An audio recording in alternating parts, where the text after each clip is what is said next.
안녕하세요, 축수저입니다. 주말 예능 EPL이 드디어 개막했습니다. 개막전이었던 리버풀과 본머스의 경기에서 리버풀이 4대2로 승리를 거두었는데요. 초반 2대0으로 리드하며 경기를 쉽게 가져오나 했으나 후반 본머스에게 2대2로 따라잡히고 후반 중반부터는 완전히 기세를 내주며 힘들게 경기를 풀어갔던 리버풀이었는데요. 진짜 말 그대로 개막부터 레전드였던 경기. 리버풀은 어떤 전술을 사용했고 좋았던 선수는 어떤 선수가 있었는지 함께 살펴보시죠. 먼저 선발 라인업부터 확인해 보겠습니다. 먼저 리버풀은 역시 가장 자신 있는 4-2-3-1 포메이션으로 나섰습니다. 3선에서 중심을 잡아줄 흐라벤베르가 징계로 결장했고 이에 따라 메갈리스터가 풀핏은 아니지만 선발 출전하였는데요. 또한 케르케즈, 프림퐁, 비르츠, 에키티케 신입생 4명이 모두 선발 출전하였습니다. 역시 오늘도 리버풀은 자주 사용하던 후방 빌드업 전술인 3-2 빌드업을 사용하였습니다. 코나테, 반다이크, 케르케즈가 변형 백스리를 만들고 소보슬라이와 메갈리스터가 2명의 미드필더에 서는 모습이었죠. 그리고 비르츠도 후방 빌드업에 가담하기 위해 자주 내려왔고 비르츠가 내려올 경우 소보슬라이가 왼쪽 측면으로 빠지는 모습이 있었습니다. 오늘도 역시 리버풀 전환의 핵심은 소보슬라이였습니다. 앞서 말씀드렸듯이 소보슬라이가 좌측으로 빠지는 이유 역시 좌측으로 상대의 압박을 유도하고 우측으로 전환하기 위함이죠. 소보슬라이는 좌측뿐만 아니라 후방 깊게 내려가며 전환을 시도하기도 합니다. 이 장면도 반다이크가 볼을 몰고 전진하자 소보슬라이가 반다이크의 자리를 채워주며 볼을 받고 오른쪽 살라에게 길게 전환해주는 장면이었습니다. 오늘 리버풀의 핵심적인 공격 패턴은 에키티케가 만들어냈고 사실상 전반 초반 유일하게 좋은 모습을 보인 선수 역시 에키티케였습니다. 에키티케는 지금처럼 미드필더 지역에서 볼을 받았을 때 전방에 머무르기보다 아래쪽으로 활발하게 내려오며 볼을 받아주는 움직임을 가져갔습니다. 사실 이렇게 에키티케가 볼을 받으러 내려오면 상대 센터백은 아래로 딸려 나올 수밖에 없습니다. 지금 장면도 본머스의 디아키테가 에키티케의 받아주는 움직임을 방해하기 위해 딸려 나온 장면이죠. 에키티케는 다시 한번 반다이크의 패스를 내려와서 받아줍니다. 여기서 비르츠의 움직임도 주목해야 하는데 비르츠는 에키티케가 받으러 나와준 공간을 활용해 앞쪽으로 전진하며 본머스 선수를 달고 안쪽으로 침투합니다. 이 움직임이 왜 중요하냐면 본머스 선수들 입장에서 비르츠가 센터백 빈 공간으로 침투를 가져가니 따라가지 않을 수는 없는 노릇이고 따라가게 되면 중원 공간이 뻥 뚫리겠죠. 만약 따라가지 않는다면 바로 비르츠에게 침투 패스가 들어올 테니 그것도 문제고요. 비르츠는 상대 미드필더를 당겨 중원에 공간을 만들었고 이제야 에키티케는 그 공간으로 들어갑니다. 에키티케가 받으러 나와주는 움직임에 센터백 한 명이 딸려 나왔고 비르츠의 침투 움직임에 본머스 미드필더 한 명이 따라간 데다가 좌측 센터백이 우측으로 당기면서 공간이 많이 발생한 모습입니다. 에키티케의 움직임을 놓치지 않고 메갈리스터는 에키티케에게 패스했고 이는 에키티케의 우당탕 드리블에 이은 선제골이 됩니다. 에키티케의 성실한 움직임이 만든 리버풀의 선제골 장면이라고 말할 수 있겠습니다. 두 번째 득점 장면도 역시 에키티케의 움직임이 주요했습니다. 에키티케는 케르케즈가 볼을 잡자 중앙에서 좌측 하프 스페이스로 위치를 옮기며 공간을 확보합니다. 중앙에는 이미 비르츠가 들어와 있는 상태였고 케르케즈는 후방에 학포는 측면 폭을 제공하고 있기 때문에 에키티케가 하프 스페이스를 차지하지 않는다면 좋은 공간을 버리게 되었겠죠. 여기서 에키티케의 연계 능력이 빛납니다. 에키티케는 케르케즈의 패스를 좌측 하프 스페이스에서 받은 후 볼을 소유하며 수비수를 끌어당깁니다. 총 3명의 수비수가 에키티케에게 시선을 뺏겼고 그 사이 학포가 측면에서 중앙으로 들어오며 에키티케의 패스를 받죠.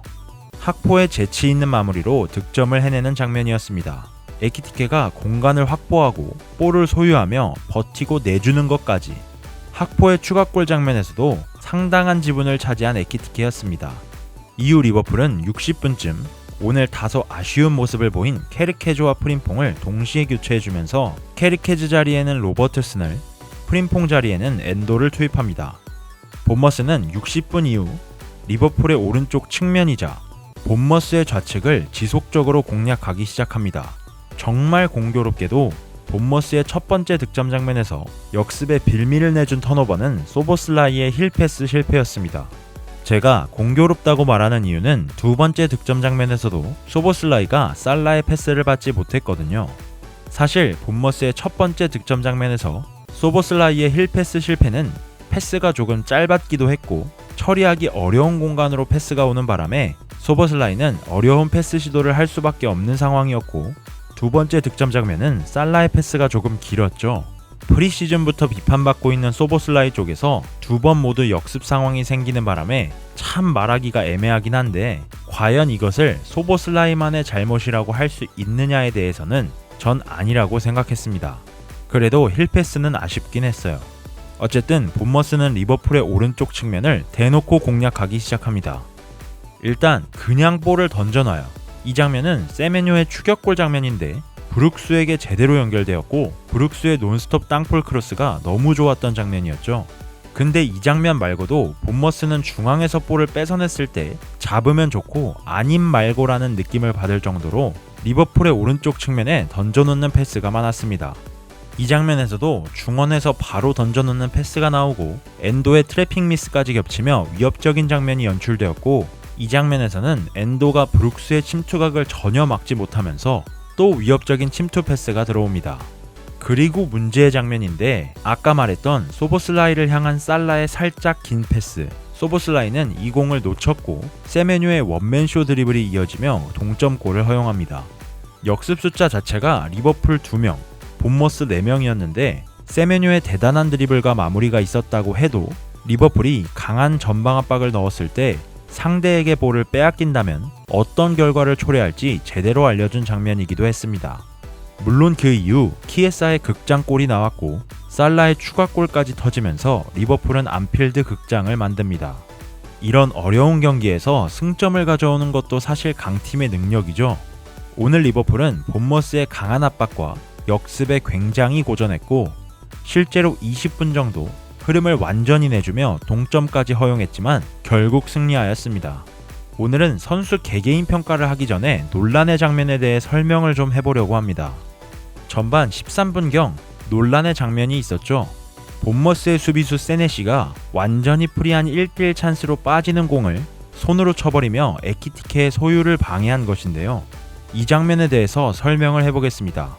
일단 본머스의 공격 전개 상황, 리버풀이 걷어낸 볼을 에키티케가 경합을 통해 소유권을 확보했고 이 볼이 살라에게 흐릅니다. 살라는 침투를 가져가던 에키티케에게 바로 패스를 넣어주고 에키티케는 빠른 속도로 볼을 향해 달려가죠. 지금 볼이 이미 살라의 발을 떠난 상황이고 에키티케는 오프사이드와는 전혀 상관이 없습니다. 이런 말씀을 왜 드리냐면 이 상황이 결국 리버풀의 파울로 본머스에게 프리킥이 주어지거든요. 일단 테일러가 파울이라고 말한 장면이 오프사이드는 아니라고 말씀드리는 겁니다. 그리고 지금 세네시가 볼을 손으로 건드리며 에키티케의 소유를 방해합니다. 지금 하프라인 부근이라서 그런데 본머스 진영에는 페트로비치 골키퍼를 제외하고 그 어떤 선수도 존재하지 않았습니다. 만약 이 볼이 통과되었다면 그야말로 통짜 찬스였다는 거죠. 그리고 세네시는 이 볼을 슬라이딩 태클로 걷어내고 걷어낸 볼이 파울을 주장하며 손을 들고 쫓아오던 학포의 손에 맞습니다. 테일러는 이 부분에서 파울을 선언한 거예요. 학포의 핸드볼 파울이라는 거죠. 그 말은 뭐냐? 세네시가 볼을 손으로 건드리며 소유를 방해한 행위는 파울도 아니라고 말하는 겁니다. 여기서 프리미어리그 매치센터의 성명이 나옵니다. 원문을 해석해보면 심판이 세네시에게 레드카드를 주지 않은 선언은 VAR을 통해 확인이 되었습니다. 골대와의 거리를 고려할 때 해당 행위는 명백한 핸드볼 반칙이나 득점기의 방해가 아닌 것으로 판단되었습니다. 자, 정리하면 일단 VAR을 안 본 것은 아니다. 맞는 말이죠. VAR이야 90분 내내 계속 돌아가고 있을 테니까요. 무조건 봤고 VAR 측에서도 테일러에게 네가 내린 판단이 맞다고 말한 겁니다.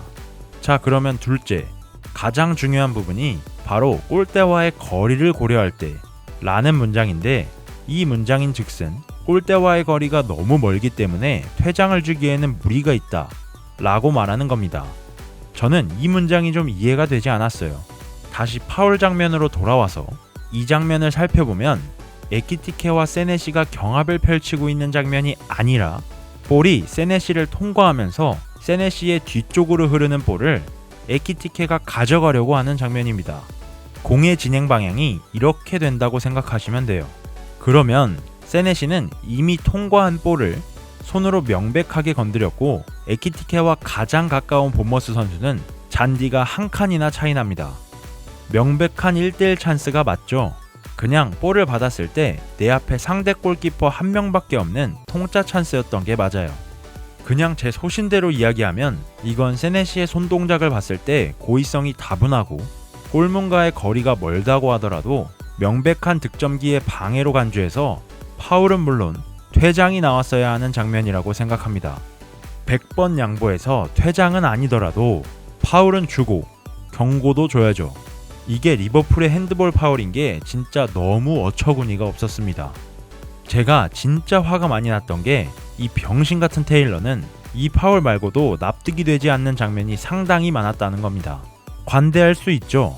심판의 성향이니까. 근데 문제는 파울이 확실한 장면에서 휘슬을 늦게 불거나 하는 장면이 나와 선수들이 흥분하고 경기가 어수선해지는 장면이 여러 차례 발생했다는 겁니다. 진짜 심판이 멀쩡한 새끼들이 없다는 게 정말 화가 났습니다. 자, 진정하고 돌아와서 오늘 주요 선수들 평가 간단하게 해보겠습니다. 먼저 에키티케. 오늘 정말 최고의 활약을 펼쳤습니다. 사실상 리버풀 승리의 1등 공신이라고 해도 과언이 아니었습니다. 오늘 1골 1도움을 기록했고 특히나 좌측으로 빠지는 움직임, 아래로 내려와서 받아주는 움직임 등 경기장을 폭넓게 사용하며 동료를 도왔고 연계 능력을 많이 보여주며 경기 초반에는 리버풀의 공격진 중 홀로 좋은 모습을 보였습니다. 에키티케가 없었다면 오늘 리버풀 정말 어려웠을지도 모릅니다. 다음은 비르츠입니다. 에키티케를 제외한 모든 리버풀의 신입생들은 오늘 아직 적응하지 못한 모습을 많이 보여주었습니다. 비르츠는 처음 경험하는 프리미어리그 템포, 경합에 많이 당황하는 모습이 보였고 약간 긴장했나 싶을 정도로 플레이가 좀 소극적이었습니다.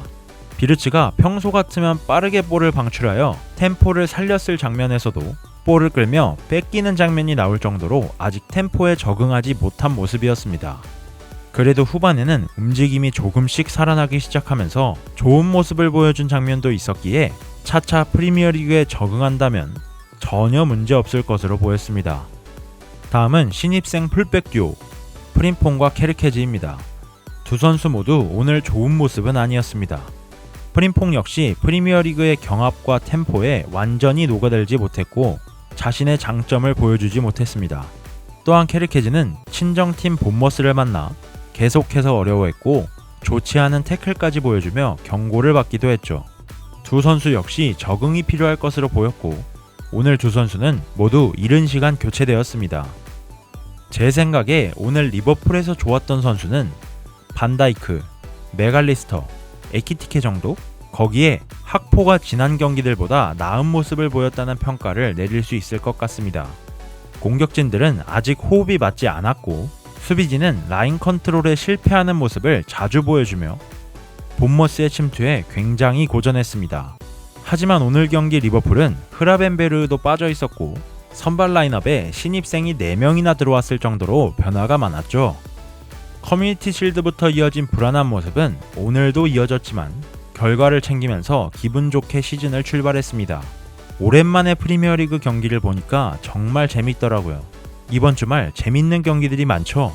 바로 자고 일어나서 또 경기 볼 생각하니 참 설렙니다. 토요일 경기도 전술 분석으로 돌아오도록 하겠습니다. 오늘도 영상 시청해주셔서 감사합니다.